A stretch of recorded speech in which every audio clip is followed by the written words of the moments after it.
Hey, what is going on YouTube? Hope you guys are all having a great day so far. So today we're here to talk about Montreal Canadiens rookie and prospect, former first overall pick in the 2022 NHL N3 draft, Juraj Slafkovsky. It's been a while. He got injured, and it's been a while since we've talked about Juraj Slafkovsky.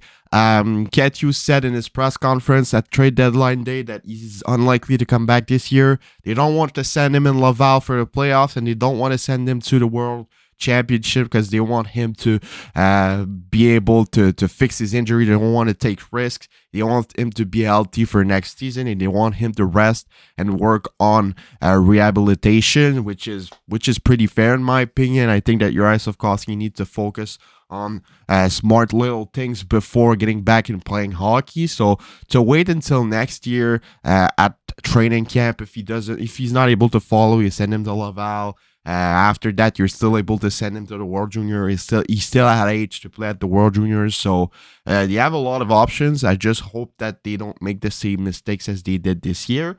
But I think it's pretty fair for them to let him heal from that injury completely, because if you send him after to the playoffs in the AHL or at the World Championship and he gets injured at the same place again, you're just slowing down his development, and that's not what we want in Juraj Slafkovsky for Juraj Slafkovsky. So yeah, Juraj Slafkovsky got drafted first overall, and it's still a controversial pick.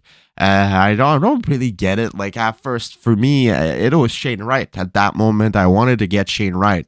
I think most people did. But at the moment right now, I'm still happy with the Kirby Dach trade. We got a center and we picked up Slafkovsky. I was pretty happy, and now I'm still pretty happy. But I've seen a lot of people recently on Twitter talking Logan Cooley has been killing it right now in the NCAA. And people were saying, all right, we picked the wrong guy. We should have drafted Logan Cooley. We should have picked Logan Cooley. Logan Cooley is performing. Slafkovsky is injured. He hasn't been performing, blah, blah, blah, blah, blah. And yeah, I've seen a lot of those tweets talking about Logan Cooley. And I've seen a lot of those tweets as well in the last couple of days. People are grading every move Kent Hughes has done. I've seen multiple tweets like this. Look, they've been grading everything. They've been grading the Toffoli trade, the Lekanen trade, all of that, everything he did since he got hired as the GM. And every time I look at Slafkovsky pick, it's always at C, D, C plus, B minus at best. Look at this other guy in French as well, Slafkovsky C+, and I think y'all are getting rough on your Slafkovsky, man. We got a really, really decent guy with a lot of potential. If you look at comparison, he's like a Mikko Rantanen type of player. He's that type of player. Leon Draisaitl in size and in abilities, they're similar. And when you look at the progression of those players that are bigger at a young age need a bigger adaptation, a longer adaptation. But once they get adapted, they are freaking beasts. All right. So Juraj Slafkovsky only played 38 games in the NHL. He is still 18 years old. Y'all need to freaking calm down. And to compare him with Shane Wright, to compare him with your Logan Cooley, to compare him with all of those guys that haven't been performing at the NHL level yet. Y'all are talking about Logan Cooley, who's killing it in the NCAA right now, who killed it at the World Juniors, but you don't know if Slafkovsky might have done better if he played at those levels. Slafkovsky did not play at the World Juniors. So we can't compare how he did at the World Juniors. He was not there. And in the NCAA, I think that Slafkovsky would have been killing it in the NCAA. He was playing in the NHL, and the others are playing still at the junior level. It's 100% certain that they're going to get more points. They're still playing in juniors. You can't compare an 18-year-old guy playing in the NHL with an 18-year-old guy playing juniors. The 18-year-old player playing juniors is 110% going to get more points. It's just pure logic. You think a future fourth liner playing in the OHL right now at 18 years old, he's going to get more points than Slafkovsky in the NHL because there's a huge gap between the two levels. Like, come on. If Logan Cooley was playing in the NHL this year, he might have been doing worse than Slafkovsky. We don't know. There's a huge gap between junior hockey and professional hockey. And that's why I think that it's not fair to compare all of those guys to Juraj Slafkovsky, because they haven't been playing at the same level. And Juraj Slafkovsky got injured multiple times this year. Yes, he got the knee injury, but before that, he missed a couple of games due to injury.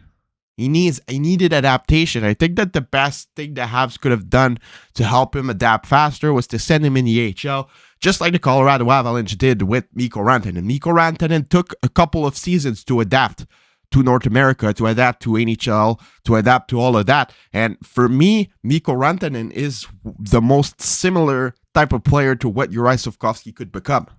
And the Avalanche started him in the NHL, and when they realized it was not working, sent him like a season and a half to the AHL. And when he came back, he was an absolute beauty, an absolute beast.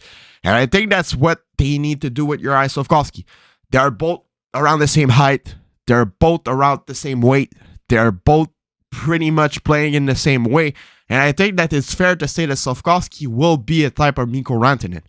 I'm not saying he's going to be as good, but he's going at least to be close to a point per game. And that's my personal opinion. We are stuck in some PTSDs of the past of Habs making the wrong picks. But Slafkovsky is not a wrong pick. He's 18 years old. Look at Jack Hughes. Look at Jack Hughes.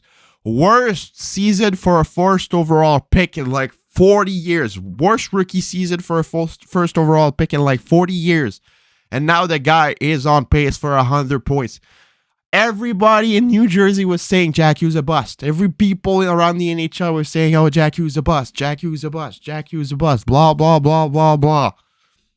Everybody. And now y'all are sucking him off because he's performing well. It's going to be the same thing for Juraj Slafkovsky, and it's going to be the same thing for Alexis Lafreniere. Yes, Alexis Lafreniere is struggling right now, but he's going to break out eventually. Same thing for Slafkovsky. Slafkovsky's going to make a jump next year. The year after is going to make another jump. And when he will be 23, 24, he's going to be an absolute beast. Just look at Tage Thompson. He's a big guy as well. Everybody was like, all right, Tage Thompson, he's a third-line guy, fourth-line guy. Got traded in the Ryan O'Reilly deal. Doesn't really have an impact on anything. And the guy comes out of nowhere, starts producing at like 100-point pace for 2 straight seasons. And that guy is one of the best players in the NHL at the moment. So with big players, you need to be patient, because the bigger they are, the more time they'll need to adapt. And that's just how it is. That's just how it is. And it's the same thing for Slafkovsky. No, Slafkovsky's not a Jesse Puljujarvi. And I even see some people looking at the last pick of Nick Bobrov as the scout chief of the New York Rangers. Like, look, he only drafted bust, Capo Caco, Lafreniere, blah, blah, blah, blah, blah. Y'all need to calm the frick down, man. For real.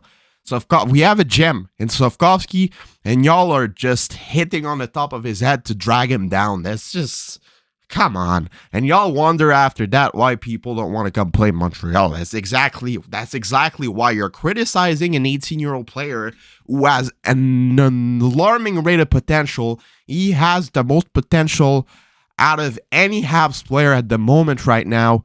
And y'all are just like, he's a fucking boss. The guy played in 30 games. Y'all need to freaking... And in those 30 games, there were some games he was getting benched for like 15 minutes straight. He was not even playing 10 minutes in those games because he is in a learning process.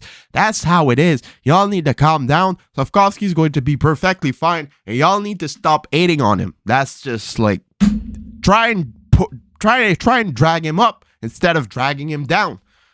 I don't get why people in this community are just trying to drag everybody down every time something goes wrong, but come on, man. Give the kid a chance. Give the kid a fucking break. It's been your boy, Tropical Habs. Have a nice rest of your day, and I'll see y'all later for another video. Bye-bye.